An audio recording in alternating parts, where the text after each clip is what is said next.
Assalamualaikum warahmatullahi wabarakatuh. Anak-anakku sekalian, kali ini kita masuk ke subtema 3 pembelajaran 4 dan 5. Sudah siap belajar? Ayo kita berdoa sebelum belajar ya. Nah, ingat pembelajaran sebelumnya? Bagaimana hasil pengamatan yang kamu lakukan? Apakah warga di sekitarmu sudah menghemat energi? Apakah di antara mereka yang menggunakan energi alternatif? Energi alternatif ini adalah salah satu sumber daya alam yang ada di lingkungan kita. Mari kita lihat cara Dayu untuk menghemat energi ya. Misalnya pertama, pastikan ukuran air yang diperlukan ketika air kurang. Kita perlu memasak kembali, hal itu juga boros energi. Nah, buatlah petunjuk hemat energi sesuai dengan masalah yang kamu temukan. Jika warga di lingkungan kamu masih banyak yang belum menghemat listrik, buatlah petunjuk tentang listrik. Begitu pula air ataupun BBM, contoh-contoh yang bisa membantumu. Sekarang perhatikan poster di bawah ini ya. Matikan TV jika tidak ditonton, matikan lampu di siang hari. Ini adalah contoh-contoh yang bisa membantu kita dalam menghemat energi. Kita masuk ke pembelajaran 5 ya. Setiap hari kita memanfaatkan sumber daya alam sebagai makanan pokok. Salah satunya adalah singkong. Ayo kita cari lebih tahu, lebih lanjut tentang singkong. Apakah kamu mengetahui berbagai jenis makanan lain yang terbuat dari singkong di lingkungan tempat tinggalmu? Nah, perhatikan gambar di bawah ini. Berbagai macam makanan yang terbuat dari singkong. Mungkin salah satunya kalian kenal ya dan suka dibuat sama orang tuamu. Nah, yang pertama singkong rebus adalah singkong yang disajikan dengan cara direbus dengan air. Singkong pertama dikupas kemudian direbus sampai matang. Itu yang pertama ya.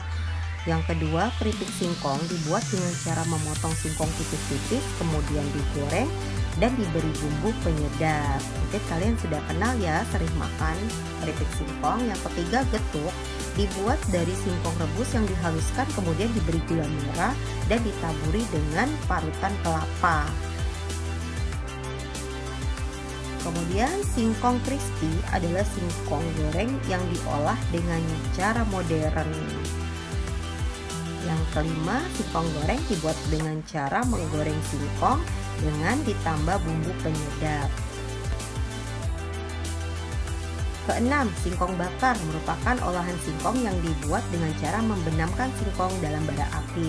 Yang ketujuh, tape singkong dibuat dengan cara menambahkan ragi pada singkong yang sudah dikukus. Kedelapan, combro adalah makanan olahan dari parutan singkong yang diberi bahan oncom dan bumbu lainnya kemudian digoreng. Misro merupakan versi manis dari combro karena di dalamnya diberi gula merah. Sedangkan yang terakhir adalah kue mata roda, merupakan olahan parutan singkong yang digunakan untuk membungkus pisang. Nah, itulah macam-macam makanan olahan dari singkong. Mari kita mempelajari tentang tanaman singkong. Singkong, Indonesia merupakan daerah tropis yang kaya akan hasil sumber daya alam. Salah satunya adalah singkong. Singkong mempunyai potensi besar untuk dikembangkan. Singkong merupakan sumber kalori pangan yang murah. Singkong dikonsumsi sebagai salah satu makanan pokok oleh masyarakat. Singkong merupakan makanan yang kaya karbohidrat. Terdapat kandungan gizi seperti protein, vitamin C, kalsium, fosfor, kalori, lemak, zat besi, dan vitamin B1 pada singkong. Dengan berbagai kandungan gizi yang terdapat pada singkong, maka singkong baik untuk dikonsumsi. Umbi singkong merupakan sumber energi yang kaya serat dan karbohidrat, namun miskin protein. Sumber protein justru terdapat pada daun singkong. Hampir semua bagian singkong bisa dimanfaatkan mulai dari umbinya hingga daunnya. Umbi singkong biasanya hanya diambil dagingnya saja untuk digoreng atau direbus serta dijadikan tepung tapioka. Bagian daunnya dijadikan sebagai sayuran dan bagian daun dan kulit bisa dijadikan sebagai makanan ternak. Singkong dapat digunakan sebagai sumber karbohidrat di samping beras. Selain itu juga dapat digunakan untuk keperluan bahan baku industri seperti tepung tapioka. Di sekitar kita banyak sekali makanan yang diolah dari singkong, misalnya keripik singkong, combro, misro, getuk, tape, donat, dan lain-lain. Dan bahkan hasil olahan singkong tersebut menjadi mata pencaharian bagi sebagian masyarakat, mulai dari bentuk usaha kecil, industri rumahan, hingga pabrik. Selain dijadikan sebagai makanan, singkong dapat dijadikan sebagai bahan bakar alternatif yang dikenal dengan sebutan bioetanol. Bensin yang dicampur dengan bioetanol kualitasnya lebih baik. Cukup tambahkan 10% dari total volume bensin.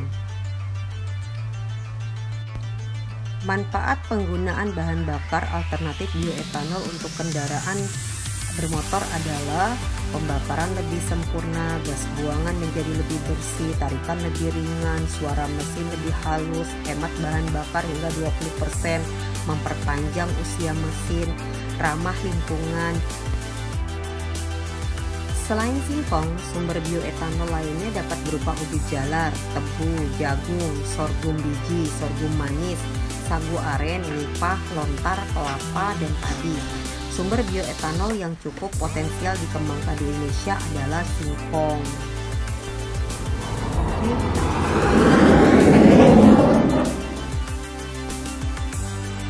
Wah, ternyata kentang juga dapat menghasilkan energi listrik. Mau tahu caranya? Ayo simak baik-baik pembelajaran berikutnya ya. Kamu telah melakukan percobaan untuk menghasilkan energi alternatif dari beragam buah-buahan. Apakah kamu masih ingat langkah-langkah melakukan percobaan tersebut? Bahan yang dibutuhkan: 1. Beberapa buah kentang masing-masing dipotong menjadi 2 bagian sama besar. Kabel atau kawat untuk penghantar arus listrik. Kamu dapat menggunakan kabel atau kawat dari percobaan yang sebelumnya.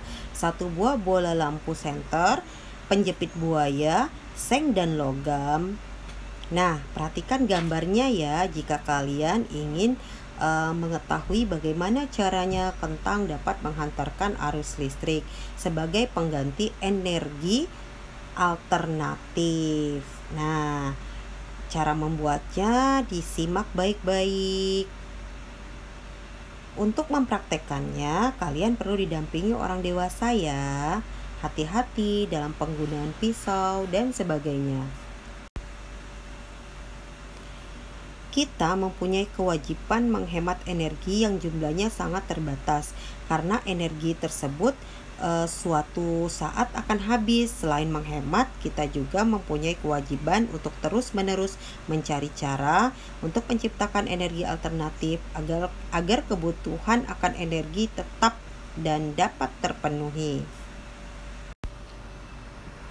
Mengapa kita perlu mengembangkan energi alternatif? Kita semua perlu menggunakan energi alternatif yang ada di bumi untuk menghemat pasokan energi utama yang pasokannya mulai menipis. Minyak bumi adalah sumber energi utama yang ada di bumi ini yang pasokannya mulai menipis karena makhluk hidup di bumi sudah menggunakan minyak bumi ini sebagai sumber energi utama. Manfaat energi alternatif: 1. Matahari. Energi matahari dapat digunakan sebagai pembangkit listrik tenaga surya. Sumber energi ada pada panel surya, mobil tenaga surya. Ombak dapat digunakan sebagai pembangkit listrik tenaga ombak. Angin dapat digunakan sebagai pembangkit listrik tenaga angin, penggerak kapal layar. Air dapat digunakan untuk menggerakkan turbin pada pembangkit listrik tenaga air. Panas bumi dapat digunakan sebagai pembangkit listrik tenaga panas bumi. Biodiesel dimanfaatkan untuk pengganti solar. Gasol dapat digunakan untuk bahan bakar motor, biogas dapat digunakan untuk pengganti LPG. Kewajiban dan hak kita terhadap lingkungan.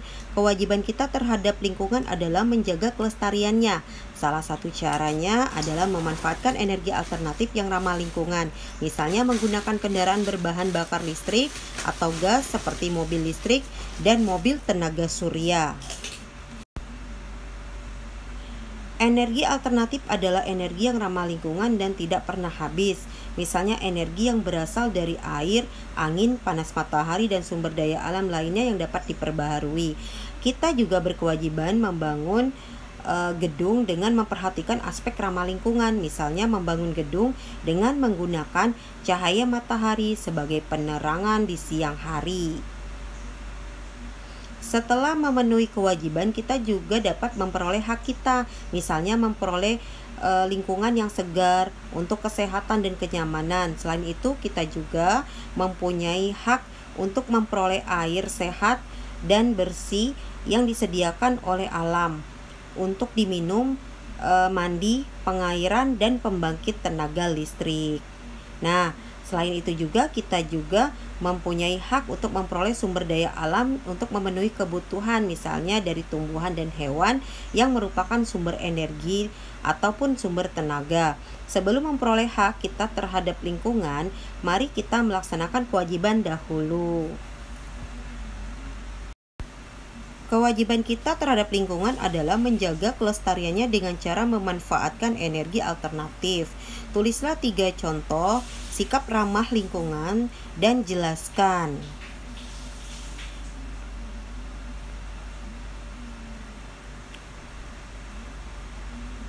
1. Menggunakan kendaraan berbahan bakar listrik atau gas seperti mobil listrik, mobil tenaga.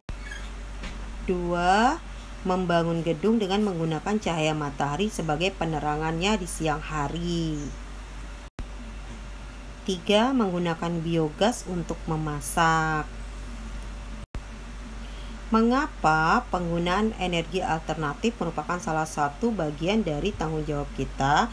Karena dengan menggunakan energi alternatif berarti kita menyediakan energi untuk generasi mendatang. Apabila energi digunakan terus-menerus maka akan habis.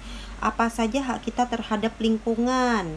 Nah, hak kita yaitu memperoleh sumber daya alam untuk memenuhi kebutuhan, misalnya tumbuhan dan hewan untuk sumber energi atau tenaga kita.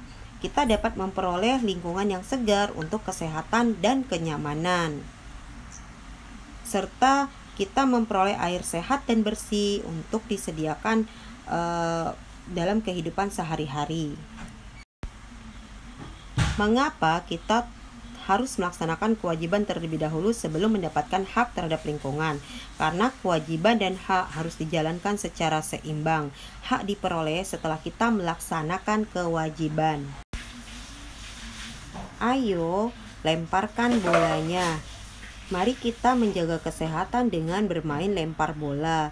Perlengkapannya yaitu siapkan 2 bola besar dan 2 kardus besar. Aturan bermainnya adalah kelas dibagi menjadi 2 kelompok. Setiap kelompok berbaris menghadap ke depan. Letakkan kardus besar di depan setiap kelompok.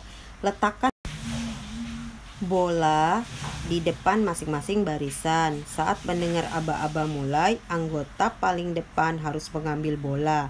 Anggota harus melompat ke depan 5 kali dan memasukkan bola ke dalam kardus. Anggota pertama mengambil bola dan meletakkan ke depan anggota berikutnya. Anggota kedua melakukan hal yang sama. Nah, silakan dilakukan. Nah, anak-anakku, cukup sekian pembelajaran kita tentang berhemat energi. Semoga bermanfaat.